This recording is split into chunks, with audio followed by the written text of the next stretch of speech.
Hey, welcome to another episode of the DTC Insider podcast. I'm Roisentul, your host, and today I'm going to interview Joline. She's the founder of Beverly Hills Lingerie.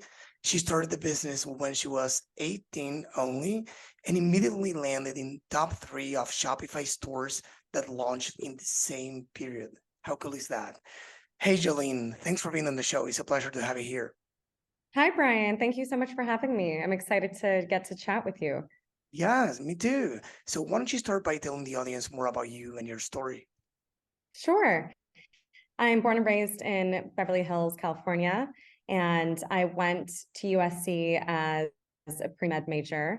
Quickly realized that it wasn't for me. And at the same time of me realizing it wasn't for me, my sister had an idea to start a business together. She knew right off the bat she didn't have to go through multiple majors to figure out what was meant for her. She knew right off the bat that she wanted to be her own boss and be an entrepreneur.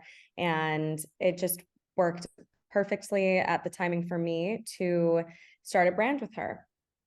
So we started Beverly Hills Lingerie as an ode to our heritage of Beverly Hills. And at the same time, at USC as a freshman, I noticed girls trying to wear their old lingerie as streetwear, as outerwear. It was the time of experimenting, but maybe only the bold and confident girls really knew how to style lingerie. And we just saw a huge gap in the market for streetwear lingerie and a lingerie brand that directly catered to girls who wanted to experiment with lingerie as outerwear.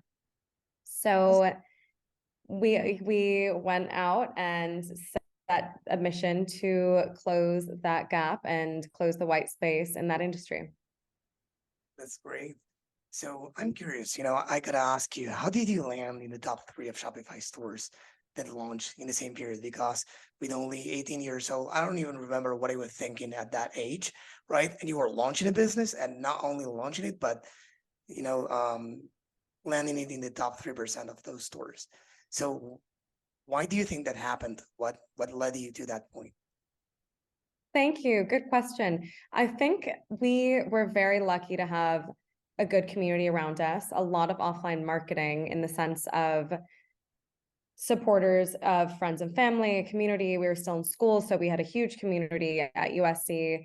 And I think the traffic to our website when we first launched and shared with our friends, texted it, posted it on our personal Instagrams or on LinkedIn and wherever else we could share it, class forums, class pages, things like that. All that traffic in just a few days or a few weeks really put us in the top 3% of Shopify stores that launched in the same time period.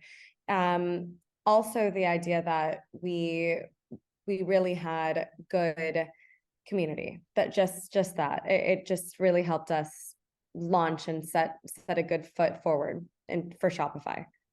And did you just told them about the company? Did you give away products? How did you get them engaged and visit the website and buy? Good question.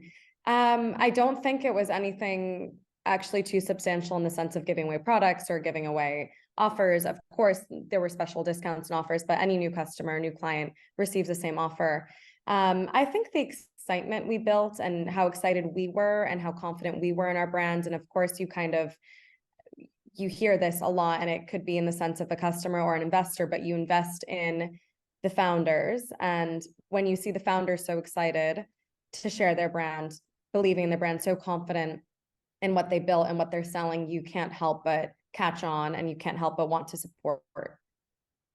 Okay. And you said, you correct me if I'm wrong, but you started this with your sister, right? Yes, my sister, she's 5 years older. She had also graduated USC and she majored in communications and entrepreneurship. And she, at the same time as me still being an undergrad and having classes to take and being so busy with school itself, being a freshman to sophomore in college is definitely a busy time. With all of that, she actually had 500 students of her own as a TA for a professor in the MBA program and an entrepreneurship program, which all sounds like a lot and very, very busy. And it seems like you have no time to launch a business or work on your business at the same time. But it was a blessing in that we had, so much support, so much community to share this to, so many students around us and USC is also a school in which community is so important and they love to support each other. And it's a very, the idea of USC is like the well-rounded student. So they get really excited when people are doing other things other than school or doing things that are maybe controversial, like starting a lingerie brand. Yeah. And what was it like to work with her? I mean, I know for many people it's not easy to work with Sorry their about that. siblings. No, no worries. I was asking, what is it like to work with your sister? I know many stories that sometimes it's challenging for people to work with their relatives, and sometimes it's the best. So which one is it for you?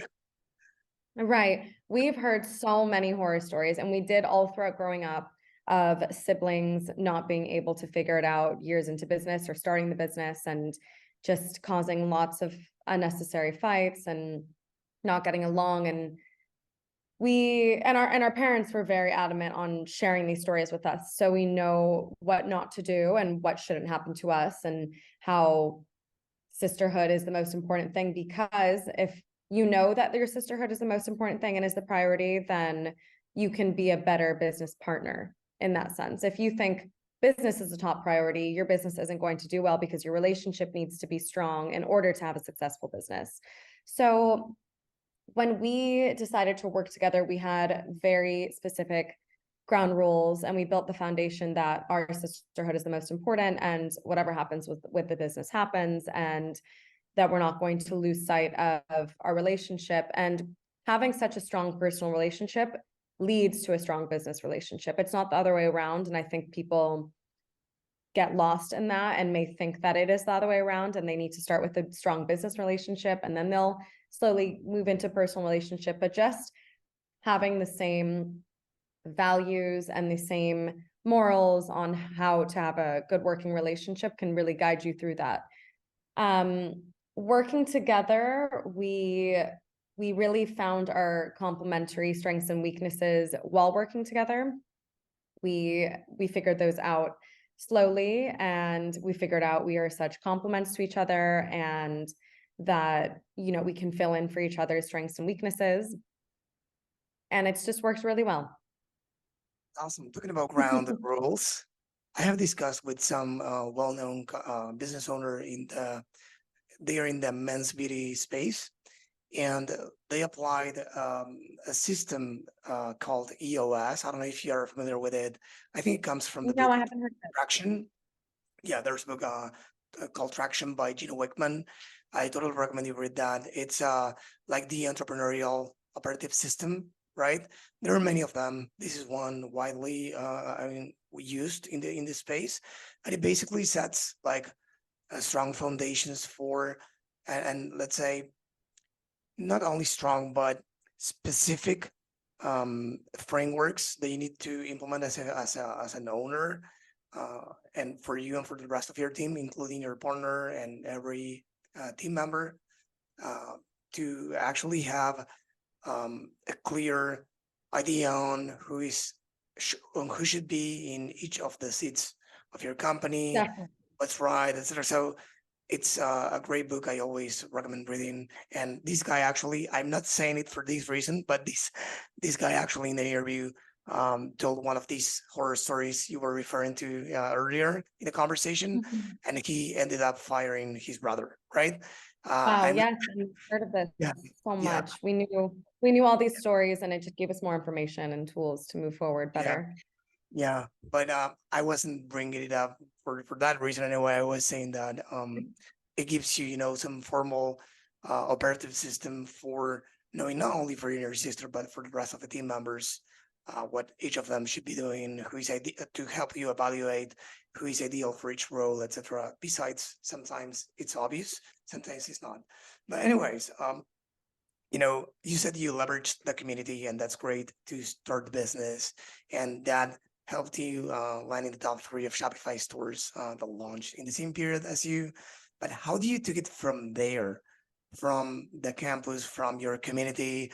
How do you expand the business um, later on, let's say? Right, good question. We started with a pop-up on Rodeo Drive, which was very personal because we grew up in Beverly Hills. So what better? And it drove so much foot traffic. Again, our community came to support. And moving forward, we did a lot of partnerships and collaborations in the first year with NARS Makeup Boutique. We had a little holiday party with them. With Bash, the French brand, we had a Valentine's Day party with them. We did tens of or 20s, of collaborations and partnerships like that I think really pushed us into new communities, new categories of branding and of theme. What was the question? What else did we do moving forward? We Yeah, worked with no. I was asking about the, I mean, how did you grow the business after you leveraged the community? I mean, that's a great way to get started. But then after you did that, did you use any other customer acquisition Yes, strategies? definitely. In addition to some like unconventional collaborations, like we did a dating app collaboration and we put ourselves everywhere we could, got our name out there everywhere we could, whether it was flyers and promos and panties or samples and tons of gift bags across tons of women conferences or women's events. We worked with a lot of influencers, YouTube and Instagram influencers and TikTok influencers over the past few years. We did a lot of paid ads on Facebook, Instagram, Pinterest, Yahoo, Google. What else have we done? I know I'm going through it really quickly. I'm just trying to think of all of the marketing ideas, unconventional collaborations, like a candle collaboration with a local candle company, which brings us to new audience and puts us in a new category. Just getting our name in the door of a lot of unconventional places, I believe was really, really important, really like the big special point of our brand that got us to where we are. Great. I mean, you're in the end trying to leverage existing communities where your target audience hang out, right? And try to get them to know your brand. So in the end, that's something that, as you said, besides doing paid ads and all this stuff, many brands forget about the basics, which is Totally. being where your audience is. Exactly. Or just expanding your audience to places you don't think, they're a bit unconventional, that you might not think they're there right off the bat, but they could be there. And customers love to discover new things in different ways too. And it brings them kind of a unique idea and an opportunity to share and be a customer or client of a brand that they weren't searching for in the moment, but while looking at candles, they come across, for example. Yes. And what about retention marketing? Do you do any specific retention strategies? Or We do in our packages, in our shipping mailers. There's a promo code specific for repeat customers. If they want to come back, they get another 20% off, because just new customers get 15% off, but you don't think you get anything afterwards. But we do offer that promo code. We have very good email marketing for even just abandoned checkouts, but to reach the repeat customers and give them exclusive offers and promos in their email. We also like to connect on Instagram with customers. If they share their piece on Instagram, we'll message them and offer them exclusive promos through DM. And we like to create that community of loyal customers. awesome. What about TikTok? Are you present on that platform? We were banned at first because of the word lingerie being connected to our Instagram account. It was regardless of it being in the TikTok username. It was just that we linked to our Instagram account, and we were shadow banned a bit as well, just once we even got to post videos on TikTok. I do love TikTok. I think it's such a good platform for shopping and discovering new brands and products. And hopefully we can not be as shadow banned on there and be able to reach customers there more.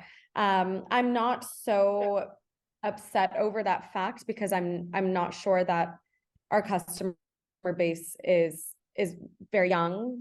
TikTok has a very young audience, so I don't feel like we're missing out too much by not being able to really create a good following and loyal following there.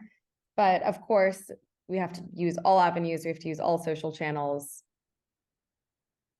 Have you thought about building an online community? I mean, since you first leveraged your let's say offline community, so to speak? Um, have you ever thought about it? Facebook group, email list, that you treat as a community, etc. Good question. We do have an awesome email list. I think that's always been in our mind to create some sort of Facebook group or PR group for our customers so they feel really like influencers of the brand or ambassadors of the brand.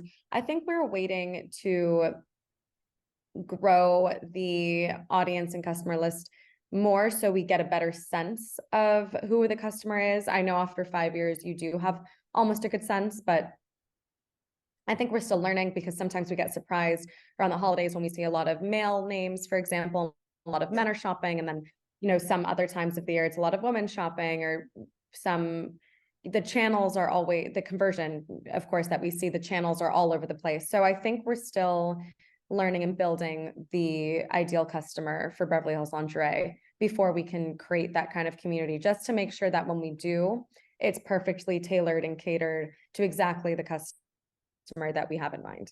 makes sense. Two comments I have about that, in case it helps you and everyone listening or watching.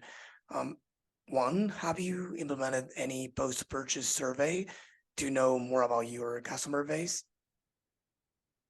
That's a great question. I mean, a great idea, great point. I think I'll take that to my notes after our podcast recording. Yeah, I mean, I have actually, I mean, you don't need to necessarily use this one, but I have interviewed the founder of Kno Commerce, KNO Commerce. Is one of the, I think, one of the most used post-purchase survey that it integrates in the post-purchase page on Shopify.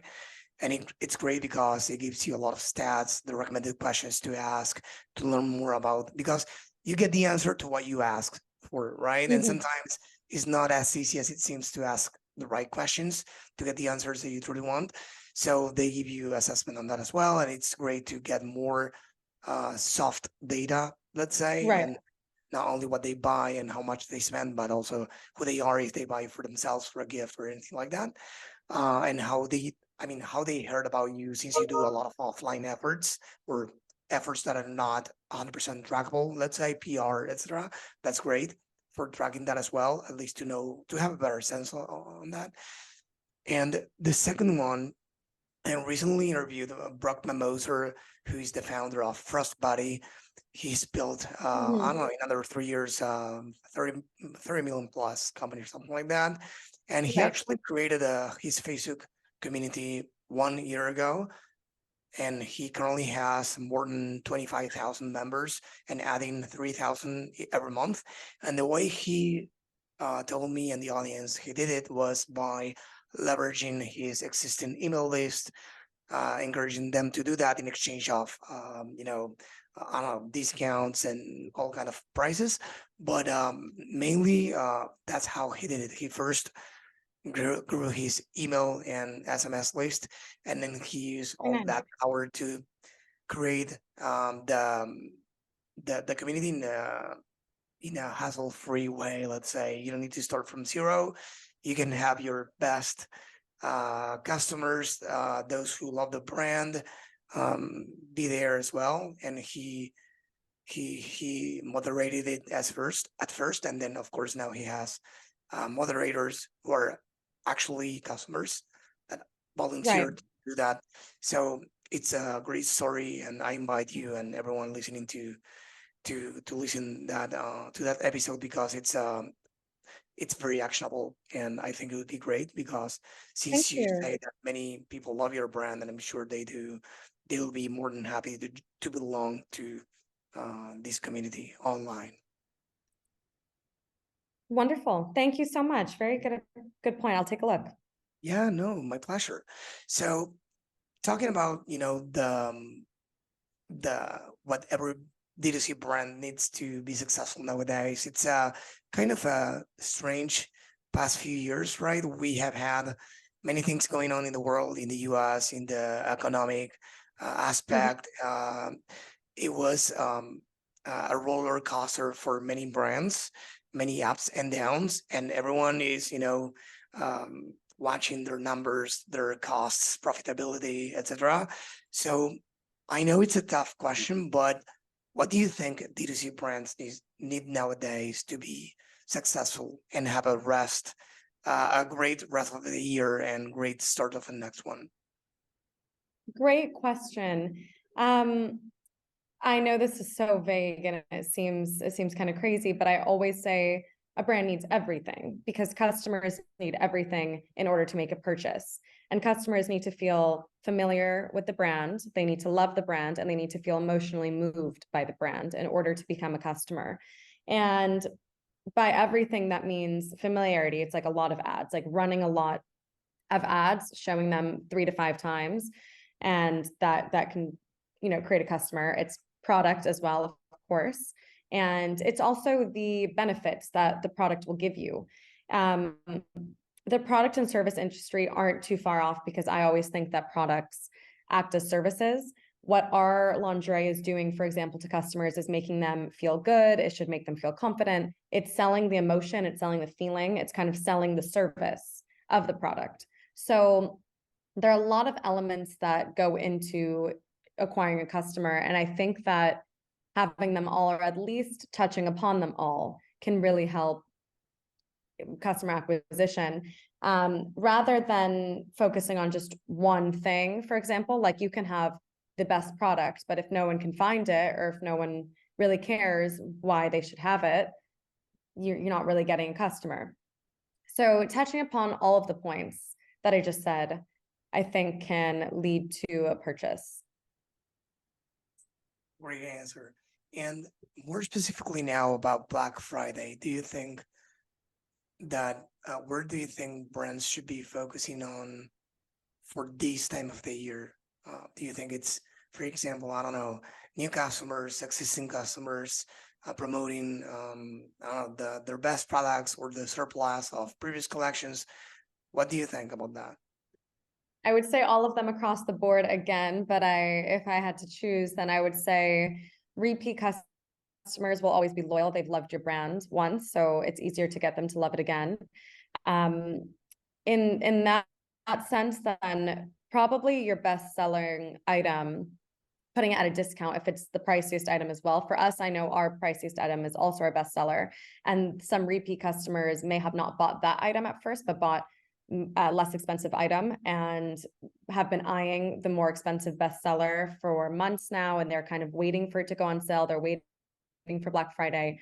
I know I do that personally as a customer, and I know I keep my eye on something, or I have the tab open on my computer or my phone of my favorite item, and I'm just waiting for it to go on sale. But in the meantime, I'll buy something in the lower price category of that brand. So definitely repeat customers are where the focus can be for Black Friday, Cyber Monday. Amazing. So I think those are all the questions I have for you. I wanted to thank you for being here, but before you go, I wanted to ask you one more. For everyone listening that has been a listener for a few months or years now, they know that we put together a list of books mentioned here in the show every year by the end of the year. So if you have a book that you love, that you would like to recommend the audience, I'll be more than happy to add it to the list of the books mentioned in 2023. Do you have any by any chance? I do, and it's coincidentally by a family friend. His name is Milan Kordestani, and he's the author of I'm Just Saying. It's a guide to maintaining civil discourse in an increasingly divided world. And I loved it because I could relate to it and find it relevant in every aspect of my life, whether it's in my marriage or in my sisterhood with my business or with our community or with my family or with my in-laws, whatever it was. It's just a guide to civil discourse and to have good, meaningful conversations that are civil. So that is an awesome read. And I think everyone can find a relationship in their life to relate to it. And I think you can find it at Barnes and Noble. Right. Awesome. I love it because nobody has mentioned the book. Many times we get a lot of repeat, Oh, interesting. so it's a new one. So I love it. Thank you for I wonder if you've gotten this one, The Startup of You by Ray Dalio. I loved that. It was a class assignment for me in college, actually. And it was something that I really loved. What's the name? The Startup? The Startup of You. Okay. I believe it's by Ray Dalio, Okay. which I'm sure you know. Yeah, but I haven't read that book either, and it's not in the list. So I appreciate that. I read one that it's called The Lean Startup by Eric Rice, but it was like around Okay. 11. It's Oh, an sorry. This is not by Ray Dalio. It's Reid Hoffman. okay, pretty helpful. Yes, it's awesome. That's a good one that I wondered if you got a lot because it's a popular read amongst entrepreneurs. Okay, awesome. I will take a look. So, is there anything I didn't ask you that you would like to tell the audience? I believe we touched upon a lot of good points, and I hope that the audience finds use and enjoyment and benefits from our chat. So Yes, I'm sure they that was did. At awesome. least I did. So, again, I wanted to thank you for being here. And before you go, where can people go to learn more about you and your company? They can find us on Instagram at Beverly Hills Lingerie, our website, www.beverlyhillslingerie.com, and read more about our sister story there, and on TikTok and Twitter at ShopBHL. Awesome. Again, Joline, thanks for being here in the show. It was a pleasure to have you. Thank you so much, Brian. It was so nice to chat with you.